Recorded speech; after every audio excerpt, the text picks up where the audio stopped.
Hello बच्चों, happy mathematics to you all. Last video में हमने किया था मिड पॉइंट थ्योरम का प्रूफ। आज हम करने जा रहे हैं converse of mid point theorem, यानी उसी थ्योरम का रिवर्स। कैसे करना है ध्यान से देखिएगा। सबसे पहले तो हमें ये जो इसका स्टेटमेंट है ये समझ में आना चाहिए। उन्होंने कहा the line drawn through the mid point of one side of a triangle parallel to another side bisect the third side. तीनों साइड्स काम में आ रही हैं। फिगर बनाऊंगी तो अच्छे से समझ में आएगा। पहले मैंने लिया ये ट्राइंगल जिसका नाम है ABC। इसमें से मैंने B का मिड पॉइंट ले लिया है D। ये मिड पॉइंट है, यानी ये दोनों पार्ट्स इक्वल हैं। अब मैंने जो लाइन ड्रॉ की है DE वो पैरेलल है BC के, तो ये जहाँ पे C को कट कर रही है ये पॉइंट भी मिड पॉइंट होगा। ये हमें प्रूव करना है। तो ज़रा लिखते हैं गिवन टू प्रूफ। तो गिवन में क्या लिखूंगी मैं? Given in a triangle ABC D is midpoint of AB and DE is parallel to BC where E is a point on AC। तो ये हमारा गिवन हो गया। क्या प्रूव करना है हमें कि E जो है E is mid point of AC। तो एक तरह से हमें प्रूव करना है AE is equal to AC। अगर ये मिड पॉइंट है तो इसका मतलब ये जो दोनों पार्ट्स हैं ये दोनों आपस में क्या हो जाएंगे? इक्वल हो जाएंगे। तो ये 2 प्रूव हो गया। अब हम आते हैं कंस्ट्रक्शन पे। आपको याद होगा मैंने लास्ट जब वीडियो करवा रही थी तो मैंने बताया था कि यही same construction mid point theorem में भी आएगा और यही कन्वर्स में भी आएगा, और यही हमने एक्सरसाइज 8.1 के लास्ट क्वेश्चन में भी यूज़ किया था। तो हम वही कंस्ट्रक्शन लिखने जा रहे हैं। ड्रॉ CP, ड्रॉ अ रे CP पैरेलल टू BA। तो ये वाली जो रे है और ये वाली जो रे है ये दोनों पैरेलल हैं, पैरेलल हो गई। और इधर से हमें DE को प्रोड्यूस करना है CP को इंटरसेक्ट करने के लिए F पे, एंड प्रोड्यूस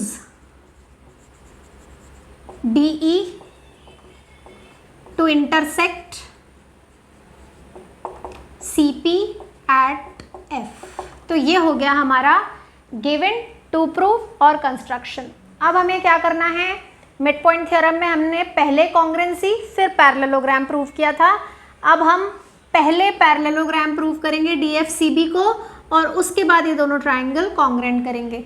अब कैसे पैरेललोग्राम प्रूव करेंगे? क्योंकि ये लाइन और ये लाइन पैरेलल है और ये लाइन और ये लाइन भी पैरेलल है। क्यों है? रीज़न लिखते जाना है। सबसे पहले बात करते हैं कि एज प्रूफ लिख लेते हैं। As DE is parallel to BC, ये हमें गिवन है। तो हम क्या कहेंगे? कैसे क्या पता है हमें? ये गिवन है। So DF is parallel to BC। अगर हमारे ये जो पार्ट्स हैं ये छोटा वाला पार्ट पैरेलल है तो जो उसका होल पार्ट है वो भी क्या हो जाएगा? पैरेलल। अब हम आते हैं as CP is parallel to BA by construction. तो उससे क्या पता चला कि इसका मतलब जो ये DB है, BD है, ये भी CF के पैरेलल हो गया। DB या BD is parallel to CF, कि अगर ये होल पैरेलल है तो ये पार्ट्स भी पैरेलल हो जाएंगे। तो ये जो दो रिजल्ट्स हैं ये हमें कह रहे हैं कि हमारे इस क्वाड्रिलैटरल की दोनों ऑपोजिट साइड्स पैरेलल हैं। तो हमारे पास क्या रिजल्ट आया? सो DFCB is a parallelogram. Both pair of opposite sides are parallel. Both pair of opposite sides are parallel. इस वजह से ये फिगर हमारे पास क्या आ चुका है? पैरेललोग्राम। और क्योंकि ये पैरेललोग्राम है इसके ऑपोजिट साइड्स इक्वल होंगी। तो कौन सी साइड्स इक्वल हो जाएंगी? DB is equal to CF। क्या लिखा मैंने? DB is equal to CF। Opposite sides of a parallelogram. और DB जो है वो पहले से AD के भी इक्वल है। DB is equal to AD, ये हमें गिवन था। हमें पता था कि डी मिड पॉइंट है, इसलिए ये दोनों हमें पहले ही पता थी। तो ये दोनों को कंबाइन करेंगे तो हमारा रिजल्ट बन गया, so C F is equal to A D. तो अब हमें कॉन्ग्रेंसी करनी है कौन कौन से ट्राइंगल की, ये जो दो ट्राइंगल हैं, in triangle A E D and in triangle C E F. करते हैं क्या क्या इक्वल है। एक तो हमने ये प्रूव किया ही है कि इस ट्राइंगल की ए डी इस ट्राइंगल के सी एफ के इक्वल है, proved earlier.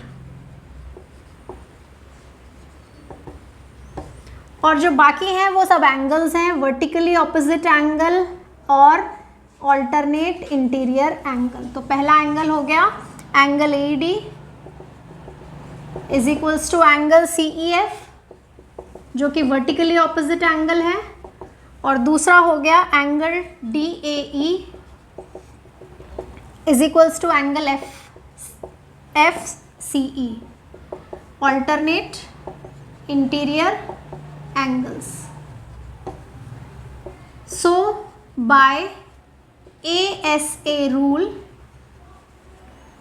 triangle AED is congruent to triangle CEF, और जैसे ही ये ट्राइंगल कॉन्ग्रेंट हुए इनकी बची हुई साइड्स इक्वल हो जाएंगी। तो हमें कौन सी साइड चाहिए, हमें AE और EC चाहिए। तो AE is equals to EC by CPCT, और इसी रिजल्ट को हम लिखेंगे हेंस प्रूव्ड। तो इस तरह से हमने अपनी दोनों थ्योरम्स आज कंप्लीट कर ली हैं। अब थ्योरम्स आपको अच्छे से समझ में आ जानी चाहिए क्योंकि थ्योरम एग्जाम में डायरेक्टली पूछी जाती हैं। मुझे लगता है आपको समझ में आ ही गई होंगी क्योंकि दोनों एक दूसरे से रिलेटेड हैं, तो समझना भी आसान है। इस थ्योरम को करने का एक और भी तरीका होता है, लेकिन बेटर होगा कि हम इस तरह से करें। उससे क्या होगा कि दोनों में रिलेशन भी बन जाएगा, दोनों को याद करना भी आसान होगा। दूसरा तरीका जो है वो कॉन्ट्रडिक्शन मेथड है, लेकिन हम इसको इसी मेथड से करें तो ज़्यादा बेटर है। तो आज का वीडियो कैसा लगा बताएंगे आप लोग मुझे कमेंट करके। पसंद आया है लाइक करेंगे, अपने सभी फ्रेंड्स के साथ में शेयर करेंगे, और जिन बच्चों ने सब्सक्राइब नहीं किया सब्सक्राइब करेंगे। Happy mathematics to you all.